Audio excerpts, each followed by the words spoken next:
Guys good morning. সকাল সকাল উঠে পড়েছি। দেখো মা এখানে বসে সবজি কাটছে আজকে রান্নার, আর দিদা এখানে বসে গাছ থেকে বাবা অনেক নিম পাতা পেরেছিল, তো সেগুলোকে ছাড়িয়ে আমরা শুকিয়ে রেখে দেবো যাতে সারা বছর সেগুলো ইউজ করতে পারি।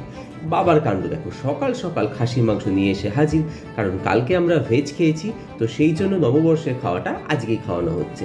তো সকাল সকাল চলো আগে আমি ডালটাকে ফোড়ন দিয়ে নিই। তোমরা একবার এইরকমভাবে রাঁধুনি 5 ফোড়ন টমেটো আর ধনেপাতা দিয়ে মুসুর ডাল করে দেখো, তোমরাতে আর কিছু খেতেই লাগবে না। চলো তারপরে করে ঝটপট করে বানিয়ে নিলাম পাতলা করে আমের চাটনি। এটা কিন্তু সুগার ফ্রি দিয়ে করা, তাই আমরা সকলেই এনজয় করে খেতে পারবো। তারপর চলো মাটনটাকে কষে প্রেশারে দিয়ে দিলাম। মা এদিকে ভেজে নিচ্ছে নিম ফুল।